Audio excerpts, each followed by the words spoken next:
Righty then, that was an absolutely painful game of football, wasn't it? How you doing, everyone? United are through to the fourth round of the FA Cup, and that is ultimately all that matters. Scott McTominay give United the win after a fifth-minute goal, and then it kind of descended into nothing for the remaining 85 minutes. McTominay after the game said, "I've got to score more headers. I'm 6'3". For me, when the manager told me I was going to be captain, it was a surreal moment. I've been here since I was 5 years old. It's been my whole life, and it was a real honour for me. So congratulations to Scott for captaining United. United have progressed from 34 of their last 36 FA Cup third-round ties, failing to do so in 2014 when we lost 2-1 to Swansea under David Moyes. And we've been successful in 47 of our last 48 FA Cup ties against sides from the lower division, progressing in each of the last 17 after we lost to Leeds in 2010. You may remember it.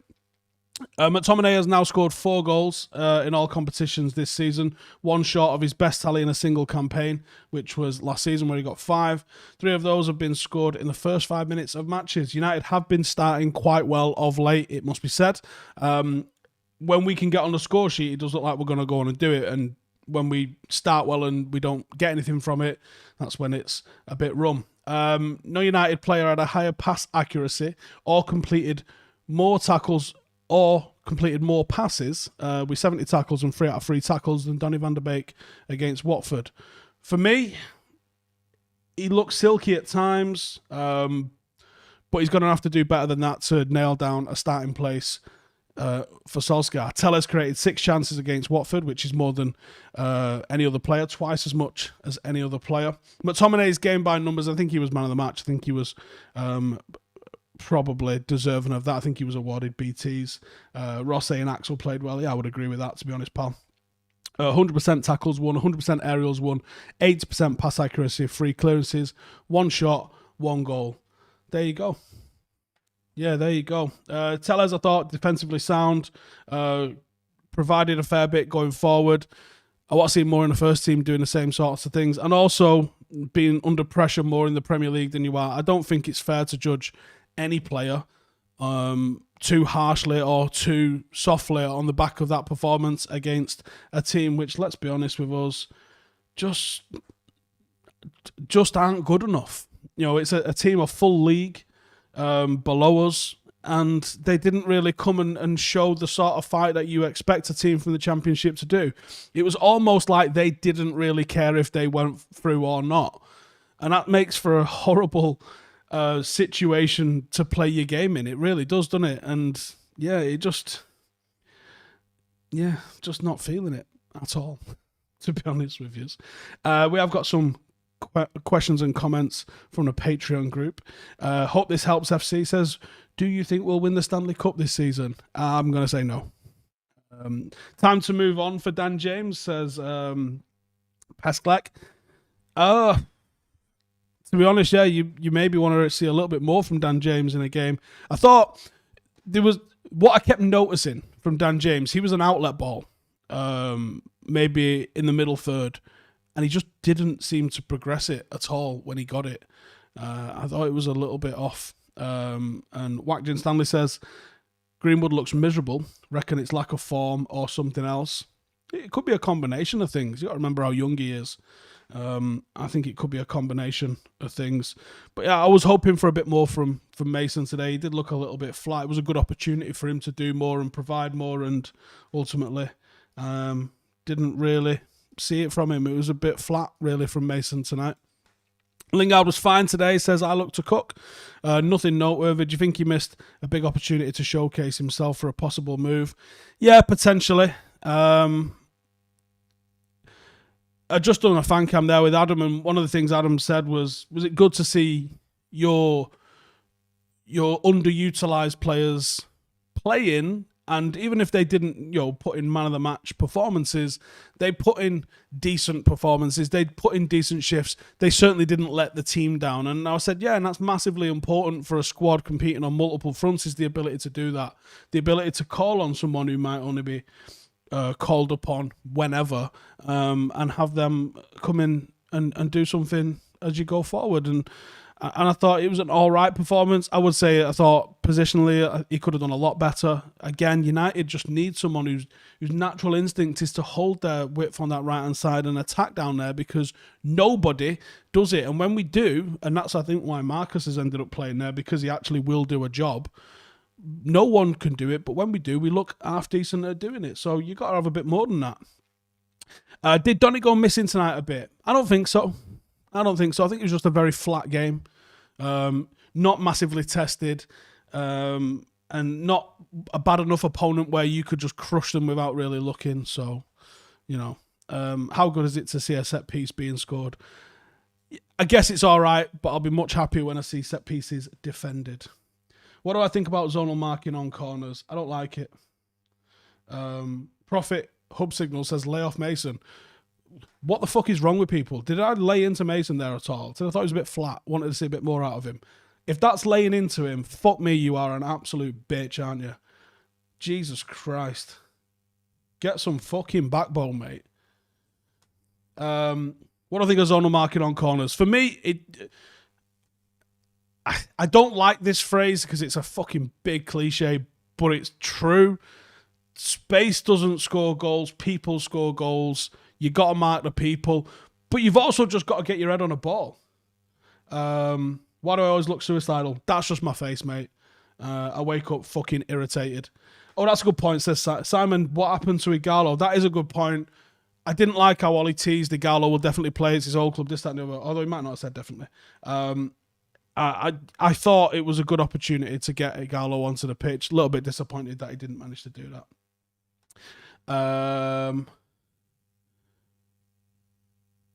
Baye looks like it's a neck injury rather than a head injury. Let's see how long he's going to be out for that. Obviously, we've got two massively important games now. Burnley is going to be big. Liverpool, depends on how Burnley goes. Let's be real, doesn't it? Give us a like if you think we're going to beat Burnley. Downvote it if not. We'll see how that sort of plays out, and then we'll have a look at the Liverpool one. This Burnley game now represents a very real opportunity for United to, well, we go top of the league. No games in hand, no if we win this, that and the other. Manchester United top of the league. That's something we could be saying this time Tuesday night. Now, if that's not progress for you, I don't know what is. Jose Mourinho might have finished second, but he finished second 19 points off top. I would be quite surprised if we finished 19 points off top from this stage in. That's a fucking collapse if United finished 19 points off top from here on in. So I think that's progress. Even Louis van Gaal, when he finished third, was like 6 points off top. People like to throw that second around like it actually fucking means anything. Realistically, it doesn't. I would like to say there's definitely been progress, and if we can hold on in there, I think we'll all call that progress. If we finish 5 or 6 points off the top and come second, it is progress. No one wants to concede the league to Liverpool. No one wants to concede the league to City. It's literally the two worst people we could be conceding a league to. But we have to be realistic about who we are and what we are at the moment, and who we are is Manchester United in transition, and what we are is a team probably not capable of winning the league if we wanted to be real with ourselves at the moment. I'd say Bailey for Burnley, not worth the risk against... for Liverpool, not worth the risk against Burnley, says James O'Brien. Yeah, probably. Jose never got top. What, is that a fucking question or a statement? Jose was top of the league in September. He was never top of the league 17 games in. 17 games in, he was 15 points off. It was never a title challenge.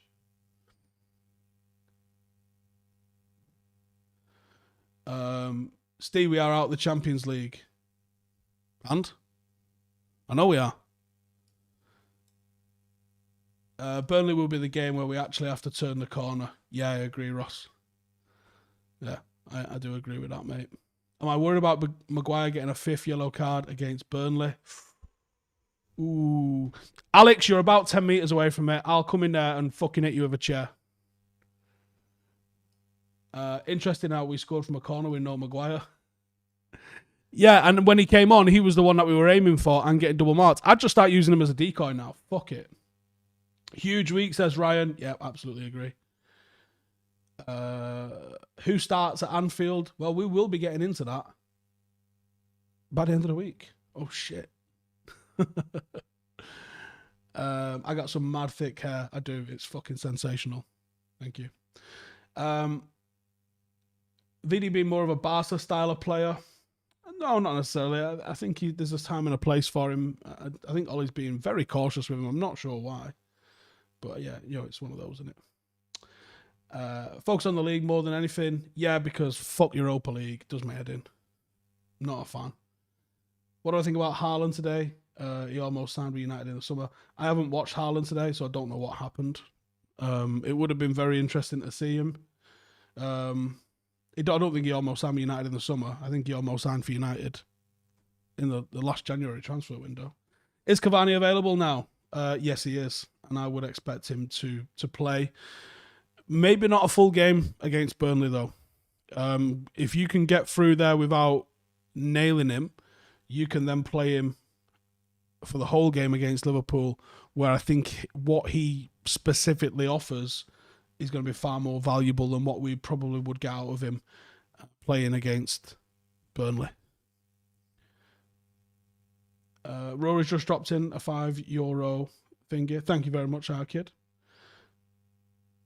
Mendy got caught breaking lockdown rules again just after being caught last week and apologising. You're joking. Fucking hell. Marshall out, Haaland in. I think you'd see a serious improvement in United if that was the case. Liverpool are very beatable at the moment. Burnley game, huge for confidence. Yeah, I would agree with that. Liverpool are beatable. That's not to say that we're going to beat them, but they are beatable. I think we're beatable, unfortunately.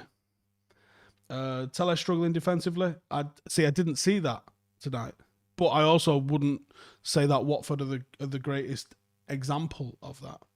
How long until Watford sacked the manager? If I was him, I'd make sure I had my own transport arrangements for getting home, because you never know how that's going to go.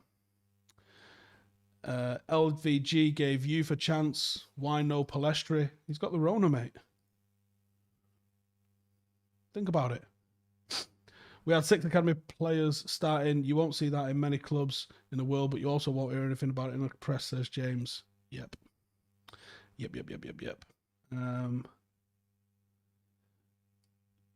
Do I think a mix of Shaw and Tellez is what United need at left back? Well, what part of Shaw are you bringing into that?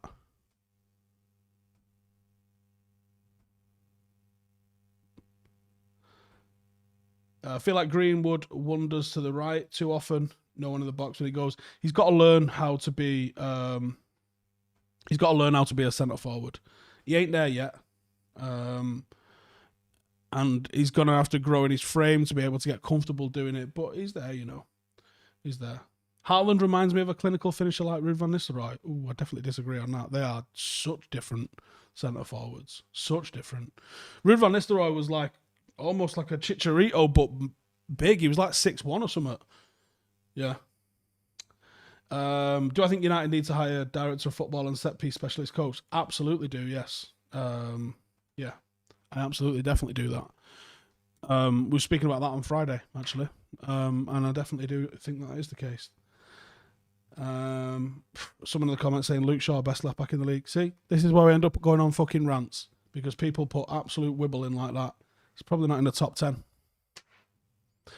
And on that note, because it's Saturday night and I'm not getting angry at random people on the internet, cheers for tuning in, everybody. He is clinical. Don't mean he's the same as Ruud van Nistelrooy, though. Different. Cheers for tuning in. Hope you have a good Saturday. See you again on Tuesday for United against Burnley. We'll be doing a preview on Monday, so set your alarms for that. Do the little bell downstairs, you know where to find it. So you get the notifications, exactly how we're going to be playing and beating Burnley.